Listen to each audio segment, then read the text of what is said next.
Hello, everyone. Welcome to this little bonus episode of The Greats of History, the podcast where we get to know people with the epithet of the Great and try to get past the honorific and understand who they were, what they did, and why some people seem to like them so much. I am grateful that you're here. I've shared with people, both in the introduction to this series and in conversations with friends and family, that my idea for this show came when I first encountered Sargon the Great, the first man to build an empire and the oldest historical figure known as the Great. He is, of course, the first subject of this podcast series. I was fascinated by Sargon. Who he was and what he did, of course, but what really intrigued me was, how come I'd never heard of him before? He was such an important person, with so many firsts to his name. He inspired people for generations, even millennia.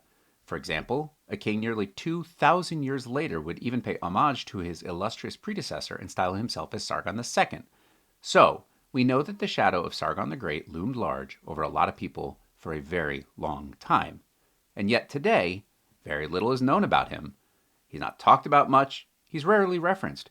Maybe he is a bigger figure in the history curricula a little closer to his native land, but I think Sargon is someone worth knowing, well, everywhere.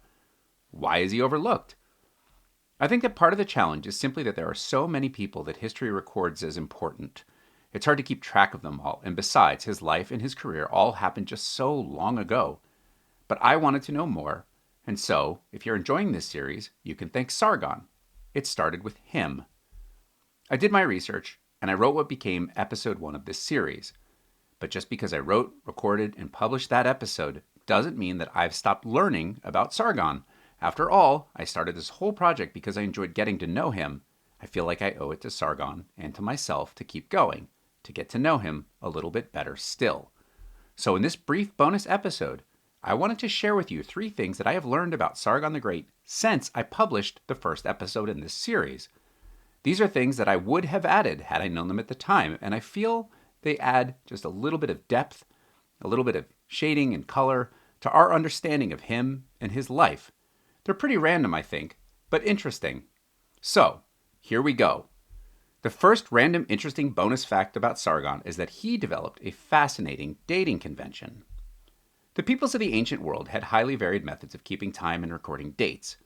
One such example is the Sumerian numerical system, which is based on the number 60. Part of this system is still in use today, what with our use of 60 seconds to the minute, 60 minutes to the day, and roughly 360 days to the year. So, thanks Sumeria for our straightforward and never at all confusing method of keeping time. But our friend Sargon developed his own system for keeping track of time, or more precisely, for using the passage of time to honor his life, career, and legacy. Sargon, it would seem, ruled for a very, very long time. The precise number of years is not knowable, but estimates vary from 3.5 to almost 5.5 decades. It was a lot of time to track. At the end of every year, Sargon would reflect on his accomplishments and figure out which of these he most wanted to reinforce to his citizens. What accomplishments from the previous year spoke most to his grandeur, his glory, his invincibility, his ever-present power. After this reflection, he would then choose one accomplishment that stood out in his mind above all else, something that enhanced his royal pedigree and prestige. He then named the year just concluded in honor of that accomplishment. This meant that every year was only named after it had already concluded. Thus, Sargon's measure of keeping time looked backward, not forward. But each of these backward reflections told of the glory and grand accomplishments of the great and illustrious king. Year over year, these added up to an accumulation of his greatest hits, so that in order to reference any past events, subjects of the Sumerio-Akkadian Empire did so by citing the great deeds of their all-powerful king. In this way, he insinuated himself into the collective memory of every living subject of his empire. We know this from surviving inscriptions which reference these named regnal years. Only 4 of these regnal names survive, but we know that many more existed and have been lost to the sands of time. The ones that do survive are the year in which Sargon went to Cimmerum, the year in which Sargon destroyed Urura, the year in which Sargon destroyed Elam, the year in which Mari was destroyed. Thus, every year his subjects would have another reminder of his great accomplishments, of his overwhelming power. Time, it would seem, was on his side. Yes, it was. Imagine 2 farmers exchanging greetings in a market. "Hey, friend, I haven't seen you since the year Sargon destroyed Elam." Every time anyone recollected any event or a memory, they honored and exalted Sargon. The second thing that I learned about Sargon was a better understanding of his relationship with non-Akkadian deities. In his episode, I mentioned that Sargon was generally pious towards or respectful of the gods of foreigners, including the Sumerians. One of the great projects of his reign was the attempted syncretism of the Akkadian and Sumerian religious systems, seeking to have greater unity within the various people of his empire through common faith systems. But I tend to view this respect for and attempted harmony with foreign deities as something that happened after his conquests had been successful. It turns out it was a bit more complicated. I've since learned that his relationship toward the deities of foreign powers were part of his conquests, not a post-factor measure of respect for a vanquished people, a way to soothe hurt feelings that came with defeat. As Sargon entered foreign territory in a campaign or a conquest, he seems to have proactively offered supplication to the local gods and goddesses, asking for their divine protection and blessing. His campaigns of conquest were not solely aimed at besting foreign rivals, but also at proactively appropriating their divine beings and winning those gods to his favor to ensure his martial success. This shows a very fluid religious and spiritual construct. Sargon didn't assume his gods were all he needed. They weren't the only show in town. Even as he crossed into foreign territory, he deliberately sought the support of new and local deities.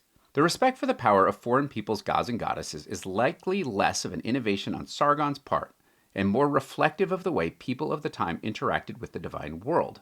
But nevertheless, it's noteworthy that Sargon took this to new heights by, essentially, seeking to enlist his enemies' gods and goddesses in his cause as part of his conquest over those gods' chosen people. The third new fun thing I learned about Sargon, since his episode aired, relates to his daughter, Enheduanna. In his first episode, I talked about the role of women in Akkadian political life. In particular, we explored how Sargon innovated the use of royal women in diplomacy through strategic marriage alliances and appointments to key roles as priestesses. We think of marriages between royal and noble houses as a historical constant, but Sargon seems to be the originator of this practice. In exploring Sargon further, I have better gotten to know his amazing daughter, Enheduanna. As the daughter of Sargon, she had impeccable royal credentials, but she was more than a daughter of a great of history. She is clearly marked out as a remarkable woman for her age and in her own right, and it's clear that Sargon cultivated her natural abilities, gave her a critical job in his imperial administration, and placed enormous trust in her. I mentioned that the immediate successors to the throne of the Akkadian Empire, first Sargon's son Ribush, then his younger son Manishtushu, did not live up to their father's exemplary career. These two ruled for a combined 22 years, and by the time they were done, the Akkadian Empire had fallen into a state of disrepair. It was only when Sargon's grandson, Naram-Sin, became king that any Akkadian ruler lived up to the majesty of the dynasty's founder. I tended to think, then, that his children were generally underwhelming. In thinking about this chronology, I made the mistake of overlooking the simple fact that all these people overlapped. As a long-lived sovereign, Sargon would have seen his children grow into adulthood and to have kids of their own. He likely would have known his grandson, and one can only imagine, seen with him and his natural talents. In turn, Naram-Sin likely knew and may have been mentored by his illustrious grandfather. It seems likely, but it's hard to know. One thing that is much easier to wrap our heads around is the relationship between Sargon the Great and his daughter Enheduanna. Because Sargon's sons didn't amount to much, I made the mistake of dismissing the entire second generation, of waving off all of his kids. This was a mistake. She was clearly gifted and a very important person in her day and age.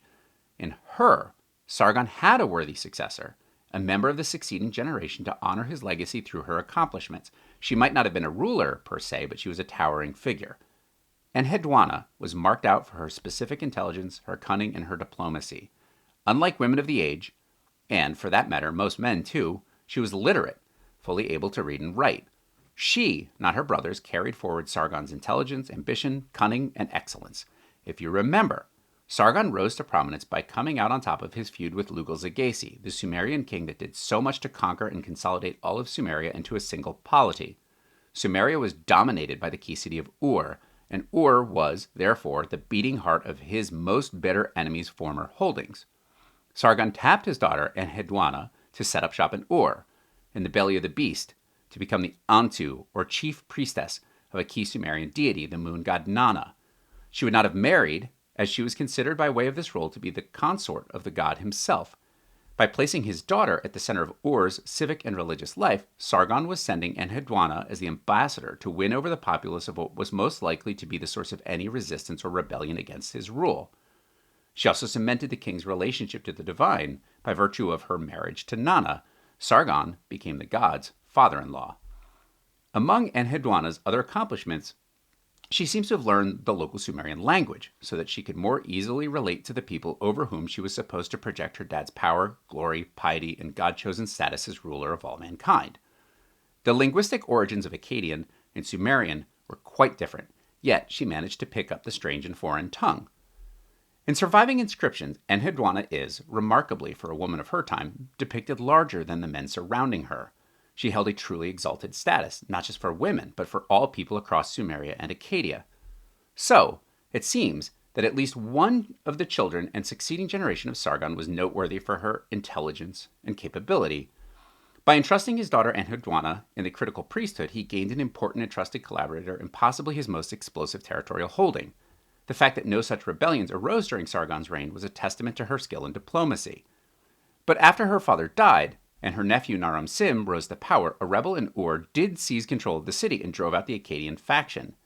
Enheduanna went into exile, and there she wrote, or at least she's believed to be the author of, several songs of lamentation and poetic appeals to the goddess Inanna to intervene on behalf of the Akkadians and to restore the world to order.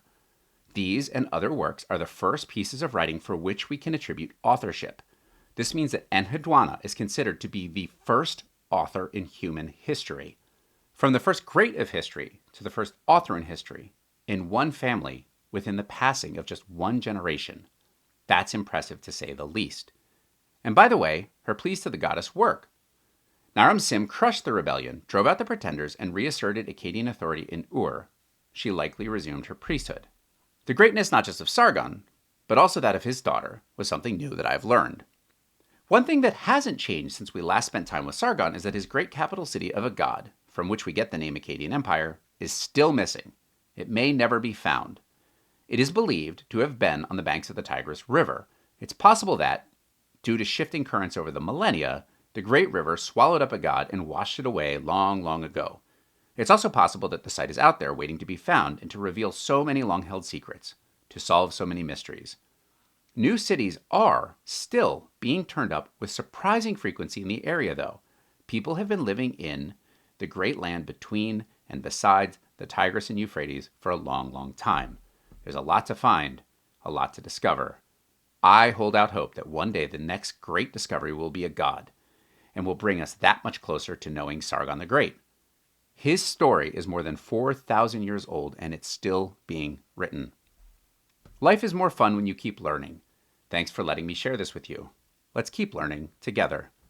If you are just tuning into this series and you haven't had a chance yet, be sure to go back and listen to episode about Sargon the Great. And, for that matter, the ones between that one and this one. I'm thrilled you found this series. Welcome. Thank you all for listening to this bonus episode. I am grateful that you did. The series will continue with its normal Wednesday release, so join us on the next one when we get to know a ruler who might just be the greatest king to hail from that city that sits in the popular imagination of power, temptation, and decadence. Babylon.